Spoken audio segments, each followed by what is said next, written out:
Hello dear students, হরে কৃষ্ণ। আশা করি তোমরা ভালো আছো, খুব আনন্দ সহকারে ছুটি কাটাচ্ছ। কিন্তু এই ছুটিতে আনন্দ করার পাশাপাশি আমাদের কিন্তু পড়াশোনাটাও আরও ভালো করে করতে হবে। বাড়িতে যে অবসর সময় আমরা পেয়েছি, সেই অবসর সময় শুধুমাত্রই আমরা খেলাধুলা করে নষ্ট করব না, আমাদের পড়াশোনা করতে হবে। আমি তোমাদেরকে ভিডিওর মাধ্যমে একটি হোমওয়ার্ক দেবো, একটি কাজ দেবো। তোমরা কিন্তু এই কাজটি যেদিন স্কুল খুলবে তার দুদিন বা একদিন আগে করব এই মানসিকতাতে কাজটি করবে না। ভিডিওটি পেয়ে, ভিডিওটি বুঝে তার সাথে সাথেই তোমরা কাজটা করা শুরু করে দেবে। বাড়িতে মা বাবা শিক্ষক শিক্ষিকার সহায়তা নিয়ে কাজটি করবে, তাদের কথা শুনে চলবে, তোমাদের কোনো অসুবিধা হবে না। দেখো, ভিডিওর সাথে সাথে তোমাদের আমি দুটি ছবিও দিয়েছি। একটি হচ্ছে অ্যাবাউট ট্রিস, গাছ সম্বন্ধীয় ছবি। একটি গাছের ছবি দেখতে পাচ্ছ তোমরা। এবার দেখবে এই গাছের ছবিটির পাশে পাশে এরকম দাগ দেওয়া আছে। দাগ দিয়ে গাছের কোন অংশকে ইংরেজিতে কী বলে সেইটি বলে দিয়েছে। তা আমাদের কাজ হচ্ছে গাছের কোন অংশটিকে ইংরেজিতে কী বলে, তার বাংলা কী, সেটিকে ভালো করে বানানসহ মুখস্থ করে রাখা। আর ছবিটি থাকাতে কী হলো, গাছের কোন অংশটিকে ইংরেজি ভাষায় কী বলে সেটা আমি ভিজিবল, দৃশ্যমান, পরিষ্কারভাবে দেখতে পাবো। তাহলে এসো আমরা দেখি যে গাছের কোন অংশকে কী বলে। একদম প্রথমে দেখো যে দাগটা গেছে সেখানে লেখা আছে ফ্রুটস। ফ্রুটস মানে ফল। আর যদি ভালো করে ছবিটার দিকে তাকাও তাহলে দেখবে এই যে কালো একটা দাগ গেছে, সেই দাগটা কিন্তু একটা ফলকেই ইন্ডিকেট করছে। তারপরে বলেছে কি টুইগ, TWIG, টুইগ। টুইগ মানে ছোট ডাল বা পল্লব। লিফ মানে আমরা পাতা সকলেই জানি। আমরা আরেকটু বড় হয়ে যখন জেন্ডার, নাম্বার, বিশেষ করে যখন নাম্বার শিখব, একবচন বহুবচন শিখব, তখন লিফের প্লুরাল ফর্ম কী হয় সেটাও আমরা শিখব। সেটাও খুব ইন্টারেস্টিং। তারপরে আমরা কি দেখছি, ব্রাঞ্চেস আছে। ব্রাঞ্চ মানে শাখা, ব্রাঞ্চেস মানে শাখা প্রশাখা, প্লুরাল করেছে। বার্ক, BARK, বার্ক, খুব ইম্পর্ট্যান্ট শব্দ। বার্ক মানে গাছের ছাল, ঠিক আছে। আবার এই বার্ক বা বার্কিং মানে কুকুরের ডাককেও বোঝায়। আমরা তো এখন আস্তে আস্তে বড় হচ্ছি, আমাদের ইংরাজিটা অ্যাডভান্স লেভেলে যাচ্ছে, আমাদের এগুলো মাথায় রাখতে হবে।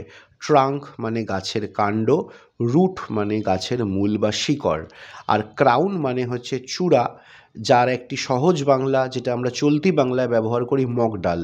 মানে গাছের একদম যেটা সর্বোচ্চ ডাল সেটিকেই বলা হয় হচ্ছে মগডাল। এবারে আমরা আসব পরের ছবিতে। একটি ফুলের কী কী অংশ থাকে এবং সেই অংশগুলির কী কী নাম সেটি আমরা দেখব, জানব ও বুঝব। আর আমরা যতদিন পড়াশোনা করব ফুল এবং গাছ সম্পর্কিত বহু জিনিস আমাদেরকে আমাদের সিলেবাসেও থাকবে বা আমাদেরকে লেখালেখির কারণে বা অন্য কারণে পড়তেও হবে। তার জন্য আমরা খুব ভালো করে এখন থেকেই শব্দগুলো শিখব। আর গাছ আর ফুল মিলিয়ে এখানে যে প্রায় 18-20টা শব্দ আছে, আমি যে তোমাদের নতুন একটা হোমওয়ার্ক কপি করতে বলেছি, সেই হোমওয়ার্ক কপিতে পরিষ্কার করে লিখে লিখে সব দেখাবে। কীরকমভাবে লিখবে, প্রথমে লিখলে তুমি ফল, তারপরে ফলের পাশে তুমি ড্যাশ দিয়ে লিখলে ফ্রুটস, তারপরে তুমি কি লিখলে শিকড় বা গাছের মূল, তারপর ড্যাশ দিয়ে তুমি কি লিখলে রুট।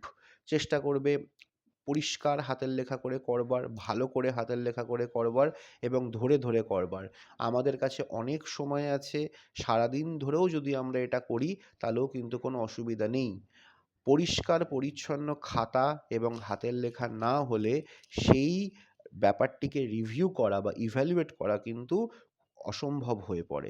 তাই তোমরা এটা সবসময় মাথায় রাখবে। এবারে আমরা ফুলের ছবিটার দিকে তাকাই। একদম প্রথমে যেটা বলেছে সেটাকে দেখো, ইংরেজিতে যা নাম বাংলাতেও তাই নাম, পোলেন টিউব বা পরাগ ধারক। পেটাল, পেটাল মানে পাপড়ি, ফুলের পাপড়িকে কি বলে, পেটাল বলে। তারপর ফুলের যে বোঁটা, যেটার ওপর ফুলটি থাকে সেটিকে কি বলে, স্টক, STALK। এখানে কিন্তু এল এর উচ্চারণ সাইলেন্ট, স্টল্ক বলছি না, স্টক বলছি, কেমন। তারপরে কুঁড়ি থেকে ফুল হয়, কুঁড়িকে তাহলে কি বলে, বার্ড, BUD, বার্ড। তারপর পাতা ইংরাজি আমরা এর আগেও শিখেছি, ফুলেও পাতা থাকে, লিফ, LEAF, লিফ। কিছু কিছু ফুলে কাঁটাও থাকে। তোমরা জানো কোন ফুলে কাঁটা থাকে? যদি জানো তাহলে আমাকে জানাতে পারো। কাঁটা ইংরাজি হচ্ছে থর্ন, THORN, থর্ন। তারপর ফুল বা পুষ্প, এটাকে কি বলছে, ব্লজমস। খুব এই শব্দটার বানান কিন্তু খুব যত্ন সহকারে শিখবে। বানানটা একটু ডিফিকাল্ট। যারা অ্যাডভান্স স্টুডেন্ট তারা এটা মনোযোগ সহকারে শিখবে। আর যারা একটু পড়াশোনাতে পিছিয়ে পড়া তারা এই বানানটিকে পরে শিখে, যেগুলো সহজ বানান সেগুলি আগে শিখবে।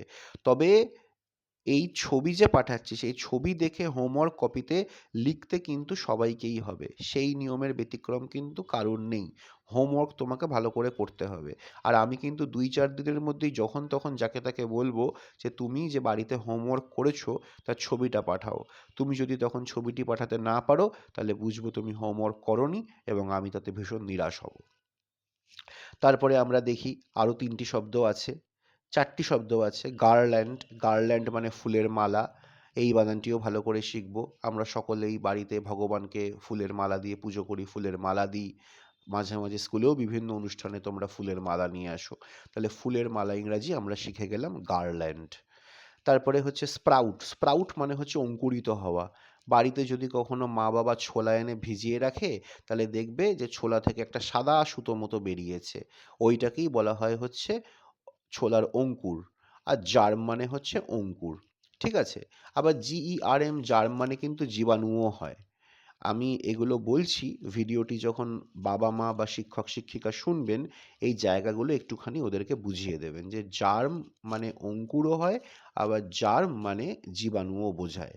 আমরা কখন কোনটা ব্যবহার করব সেটা কিন্তু আমরা একবারে শিখব না, নিয়মিত চর্চা করতে করতে, ইংরেজির সাথে সময় কাটাতে কাটাতে, এই জাতীয় ভিডিও দেখতে দেখতে, পড়াশোনা করতে করতেই আমরা শিখব। তাই তোমরা খুব ভালো করে সময় দেবে। এরপরে আসবে কি, ফ্লাওয়ার ভাস। ফ্লাওয়ার ভাস মানে কি, ফুলদানি। তাহলে হয়ে গেল, আমরা গাছ নিয়েও কতগুলো শব্দ শিখলাম, গাছের কোন অংশকে কি বলে, আর ফুল নিয়েও কতগুলো শব্দ শিখলাম। এই শব্দগুলো আমরা দেখে দেখে, যে ছবি পাঠিয়েছি পরিষ্কার উচ্চারণে আওয়াজ করে করে পড়ব। ভালো করে পড়া হয়ে গেলে, মুখস্থ হয়ে গেলে মা বাবা বা শিক্ষক শিক্ষিকাকে জিজ্ঞাসা করব, আমাকে বানান ধরে জিজ্ঞাসা করো আমার মুখস্থ হয়েছে কিনা। তারপরে আমরা সুন্দর হাতের লেখাতে খাতাতে লিখে নেব। ঠিক আছে, আজকের ক্লাস এই অবধি। খুব শিগগিরই দেখা হচ্ছে পরের ভিডিওতে। তোমরা ভালো করে থাকো। হরে কৃষ্ণ।